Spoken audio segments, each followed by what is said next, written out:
Welcome to the Twinkl Talks EYFS podcast. Working in the early years is busy, funny, messy, and exhausting. Join me, Shana, some of the Twinkl EYFS team, special guest speakers, and other early years practitioners as we talk honestly about our experiences. Whether you're listening for CPD, on your commute, or to help you relax, Twinkl EYFS will share everything you need to know about all things early years. Hello and welcome to another podcast episode. My name's Katie. And I'm Charlotte. And I'm Fliss. And I'm Hannah. And in today's episode, we're going to be taking some of your early years problems that you've sent in to us or that we've seen on social media and talk about our experiences and knowledge in those areas.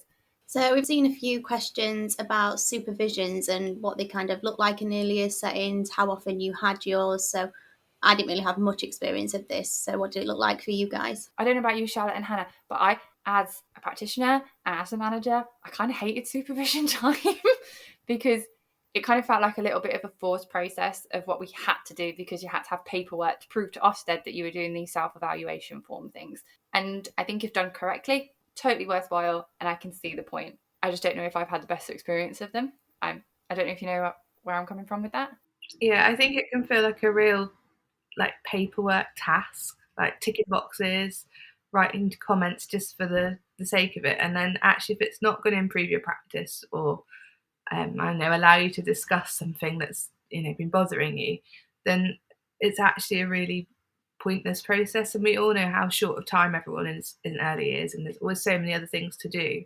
And as a manager, I'd spend time planning, I'm going to do so and so supervision this week, and then inevitably someone's off sick, something goes wrong, and then a whole week's gone by, you haven't got to that supervision, and you're probably not going to get to it. So it's one of those things that as a manager and as a practitioner, like Hayden, it's actually really frustrating, especially if you've been waiting to go and see your manager all week and you know you're going to have your supervision, and you just want to get it over and done with. Yeah. What about you, Charlotte? We used to try have them every 3 months. That was the rule. So there was like a chart on the wall in the office with a date of when everyone was due to have their supervision and who would be taking it, because the room leaders usually did the supervisions for their practitioners or apprentices or students, whoever they had, and then the manager would do the room leaders. So I used to have mine with my manager, but sometimes it just went on for hours because we'd just be chatting, not even about work. Sometimes it'd just be we'd be sat chatting about my life and because she'd be like, "Oh, how are you?" And then I'd just start rambling about all the stuff that's going on in my life. And she'd be 3 hours later, "Charlotte, come on, we need to We've got work to do. Actually talk about your job now." But I used to find, like Hannah said, it's hard when people ringing sick or, something's happening in your room and you just can't physically get out at the time to go do it because they're not quick. Well, I used to find they weren't quick. They did take quite a long time, with all the paperwork to fill in and stuff. And then if you had a member of staff that you knew it was going to be a difficult conversation or it was going to be quite long because there was a lot that they needed to improve on, or there was a lot that had been brought up by other staff members that you've got to kind of report back. I used to hate doing those ones because it used to be really awkward because you just be sat there so I need to mention this. But yeah, I didn't particularly enjoy them. We did do quite well, and then they kind of just dropped a bit, and then because we used to have appraisals. I don't know if you guys had those either. Yeah, I take appraisals and supervisions under the same kind of umbrella. We never really got the appraisal one, but my manager used to have an open door policy. So she was if you ever just do need to chat to me and you haven't got your supervision coming up, she was just come in and we'll book some time and talk about it. So it was interesting to hear how you've kind of put it in two parts. From what you said, it sounds like there's a first part where somebody's got to fill in some paperwork, they fill in the paperwork, and then part two comes along where you discuss with some kind of manager or leader what you've written down. Everyone had their own blue file and then it had all their stuff in it. So sometimes you'd only get half of it done and then maybe a month later you get the other half done. So it was never done sometimes altogether. It was just a bit scatty. So you kind of forgotten about what you'd said before. So does that match up to your experience, Hannah, having to complete stuff pre-meeting? Yeah, and it's kind of then becomes a bit, you started your form weeks ago and it's got lost in the room and all scrumpled up, and you finally get back to it and it's you've kind of almost gone past the point of doing the supervision. So yeah, I think it can be a really long drawn out process that actually isn't that valuable for everyone. I found it interesting, Charlotte, that you said like the room leader used to do the team in their room, not the manager. If I've ever had it, like I've always known it to be the manager or the deputy manager do the supervisions, because I don't know, what if you've got a problem with, if they ask you in the supervision, how do you feel? Like, are you happy in the room? I won't want to say that to the room leader. That's what used to make it more awkward, because if you knew they had an issue with you or an issue with someone else, sometimes it kind of just turn into a bit of a gossip kind of thing where they'd be like, oh, I don't like so and so, and we were like, well, that's not really the point of this. Like, we can talk about that, but it would just get sometimes a little bit, and then I'd know stuff about someone else who didn't like someone else, and then yeah, it just used to sometimes get a little bit unprofessional, not on my part, but sometimes on the practitioner's parts. But I guess as well with supervisions and stuff, like my experience in my nursery was that it was an open door policy. So I didn't ever have like a formal one, but for me, I'd say I did have them, because I'd go into the office and speak to them, and like sometimes when I'd be finishing at the end of the day, or if I'm starting, putting my phone away and it was just me and the manager in the office, she'd ask me like a few questions like, how am I, and that sort of thing. And then if I ever did have anything that I wanted to speak about, I'd then sit down and speak to them then. So like, I guess it kind of like maybe takes the pressure off a little bit of having an actual sit down supervision, being like, look, I'm asking you all these questions, I want you to answer them. Whereas like if you're doing it like off your own back with an open door policy, you want, I don't know, say if you think you want to improve in one area, you go and speak to them, or like, and the manager just catches you at the end of the day, say like, oh, like, can we just have a couple of minutes chat? This training would really benefit you. I guess it takes like the pressure off for the practitioner and the manager if they were done in that kind of way. Yeah, I think what you've both touched on, which is what I found so often, is that the supervision really is only as good as the person doing the supervision. And if you're having your supervision and you're wanting to raise a problem that you have perhaps with a particular style of practice or with a particular person for whatever reason, and there's no way to avoid it, it's going to be the same regardless of the sector of your job, you're going to be super aware of who you're talking to. So I think sometimes they are quite forced, because you can't, or you may not feel comfortable or confident allowing yourself to be completely honest. If your manager's sitting you down or your room leader being like, are you happy at work? It takes like a lot of balls to be like, no, I'm actually quite unhappy at work. You have to be really quite confident to be like, I'm actually having a really hard time at the moment. And that's not easy for a lot of people to do. So I think that needs to be taken into account. So it is what people are saying to you in your supervision, but as a manager, you need to be really aware of what's going on in the day-to-day practice, so you can pick up the stuff that person might not necessarily be saying to you. I think like Fliss was describing like a much like kind of more organic style of supervision, and rather than just sitting down at a set time, like 3 months has come around, it's time for your supervision, but actually having that open door and kind of engaging all the time. It would save a lot of time on rota work, wouldn't it? Yeah. My only problem with this more casual approach is then people tend to only go to you when you have a problem. People are like, you don't just walk in and like, really like my job today, I'm having a great time, it's been a good couple of weeks. You're more likely to go in and be like, I'm actually really unhappy about this, you need to change it. So then the people that are doing fine and are just ticking along nicely, you have to be careful that they don't get lost or swept under the rug. Yeah, there'll probably always be people who like slip through the net because they're doing okay, or they haven't really, or they don't want to raise a problem.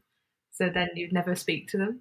So you've got to find that balance between being organic about it and taking off that pressure and actually getting to the cause and root of things that you need to talk about, and actually making sure that everyone gets spoken to and feels like a listened to part of your setting. my manager used to have a flip chart of different sayings on a desk, and when I used to come in on an early, I used to flip it on something rude and then leave it there facing her, and she'd be like, is this you? I'd be like, yeah. That's how I feel about you today. Yeah. This question that we got is about learning journeys. So, do you do online or paper? Like, which is best, online versus paper? To me, when I first heard this, I was like, surely everyone does online. Yeah, but they don't. Yeah.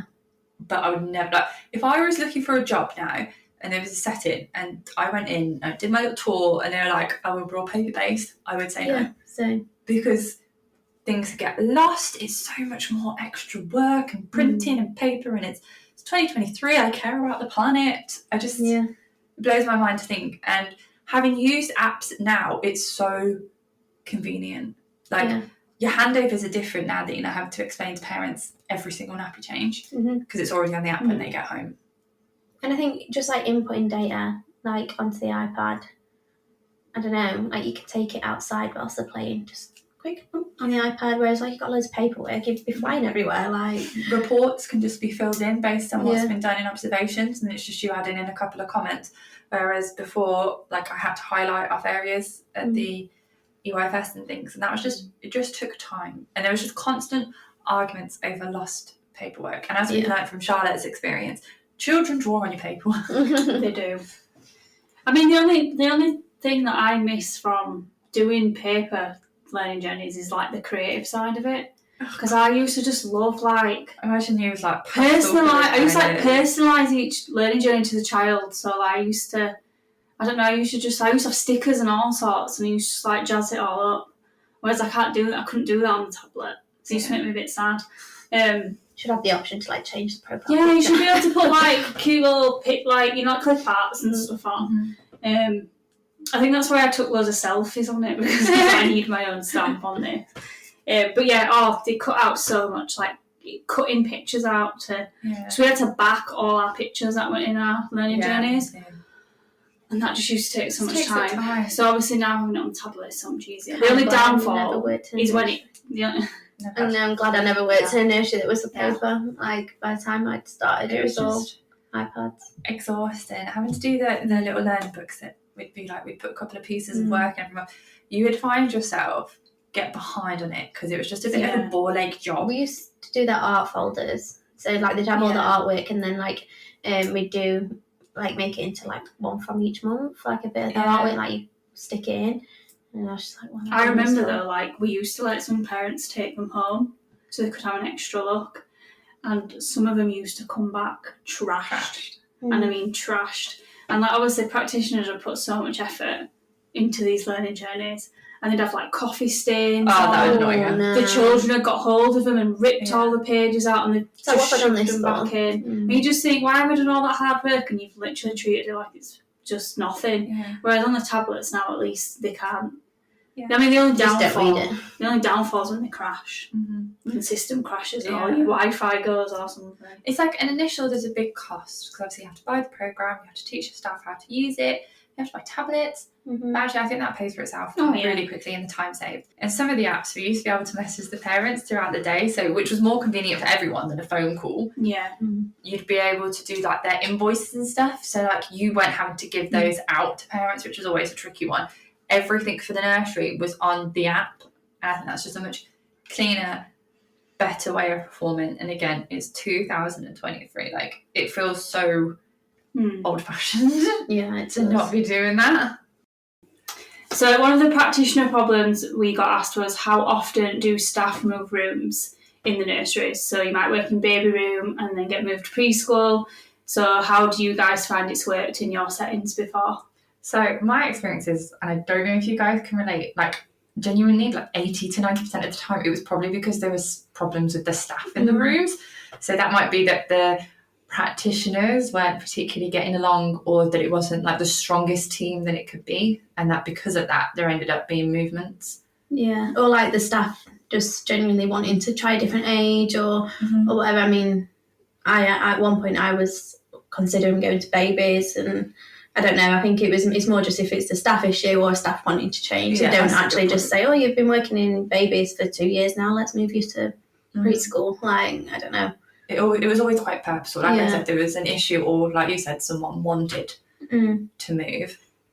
I think as well, if you've got knowledge in a certain area, like I was in preschool because I had a lot of knowledge working with the older children, so it just made sense for me to work in preschool, and nobody ever sort of was like, Charlotte, do you want to move to babies? You become part of the and I never really asked to move because I was, happy where I was. And everyone was just like, preschool's your room, like we won't change you unless we need to. So obviously I just stayed there. There was also quite a lot, perhaps room leaders or other people would change because one room needed a certain support in more areas. So, for example, if there was a lot of SEND children, it might be that a certain person would go into that because they have, like you said, the experience, so that they would be a better leader for that room. Or it might be that there's a lot of children moving up who had a particular key person at the same time. So actually, it would make sense for that key person to move room with them to ensure that consistency. And I think sometimes like the busyness of your room can sort of contribute. So if you've got, like, we used to have one room at one point and I think it has like 4 children in it.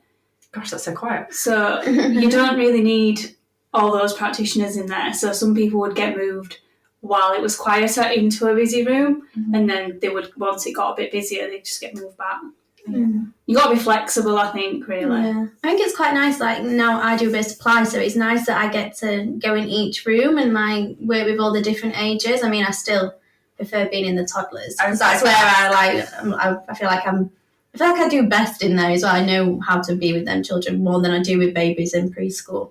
But like, it is nice to like just float around sometimes. Like, we have members of like full-time members of staff that were like floaters, like to fill in gaps for ratio and stuff like that. But yeah, I think if I changed rooms every year, I'd be a bit like, you know, like in schools, sometimes you'd be a reception teacher one year, you'd be a year 2 teacher the next, and then come back to reception. I just think, that'd be too much chopping and changing for me. I think when you've got key children as well, it is hard to keep constantly moving people, because if you just got to know those children and then they're like, oh, you're going to go to babies now, it can be a bit frustrating for some people when they've just settled into a room with their key children. Yeah. But like, floaters don't always have key children. Yeah. So the only time in my experience that there would be like clockwork regular changes would be for apprentices. And so in one of the nurseries that I worked at, sort of every 3 months, all of the apprentices would rotate round, I think, just so that by the time they got, because it was 4 rooms, because there was 2 sets of baby rooms, so by the time it got to the end of 1 year, when most of them had started to complete whatever level they were doing, they'd had experience. I think that's a good idea. Yeah, you will get the experience. I know apprentices that have just stayed in one room, so it's quite nice that they do that. Like, you, at the end of the day, you've got to learn about from 0 to 5, so it makes sense to move around, doesn't it? The idea of just being in one room during an apprentice is actually quite crazy. Yeah. Like, you need to have experience of all the ages. I mean, they went and like covered in other rooms, and they had to do like the bottle feeding, so then they had to go and like work in babies for like an afternoon or something. That's when they'd be holding it awkwardly with the bottle, like, what do I do? Yeah. What is this? But I think every apprentice should move around. Yeah. We used to, every now and then, people, like you said, would go and cover in a different room. And then that would always be quite a good experience, I think. Just like, I think when you, if you're like, for example, if you're normally in baby room, going to spend an afternoon in preschool, probably completely chaotic for you because it's so different. I bet your afternoon or your day goes a lot quicker just for that like brief day that you swap over. Imagine how many like practitioners actually have like done that. They've gone and covered and thought, you know what, I actually want to change. Well, this is like, I started to teach, when I first started, I was a teacher, I thought year 6, maybe even secondary school. How I ended up getting lower and lower and lower until somehow babies is where I like excelled. I have no idea, but it was just constant swapping and changing until I got there. So you never really know what you like, and your preferences change. But I think most settings take that into account. Every early years interview I've ever done, unless it's been like very specifically for like a toddler room leader role, for example, they always ask like, what age do you prefer working with, and they try and put you with them. I think because you'll be better. Yeah, I got asked that on my interview. Well, I originally went for baby room. Can you imagine? No. I went for preschool. Whole of a world I was being brought into. But then they were like, no, we think you'd be better suited in preschool with your experience. So I was like, okay, that's fine. That makes sense to me. I also can, like, definitely preschool, but I also can see you with preschool. Yeah, because I did my experience at uni in a nursery, and I was in the toddlers and I didn't like that, and then I moved to preschool and I liked that, and then I did my final placement in the year 1 class and I really liked that. So then I was like, oh, well, I want to do preschool, but then they had the job available in toddlers, and then eventually I like that. But now I'd say I like all of them now, but I think I've been in babies quite a lot. Like recently, I quite like being in babies, but the other part of me is like, whether you like the age group or not, get over it, because that is where you are working, and your job is to work with 0 to 5, so just do it. You don't go into childcare because you want to work with like a specific age group, like, I don't go past 2. Yeah. Thanks for tuning in to another episode. As always, you can follow us on social media where you can ask us your own early years problems. We've got Facebook groups, TikTok, Pinterest, YouTube, Instagram. If it exists, we're probably on it. But in the meantime, we'll speak to you soon. Bye. Bye. Bye.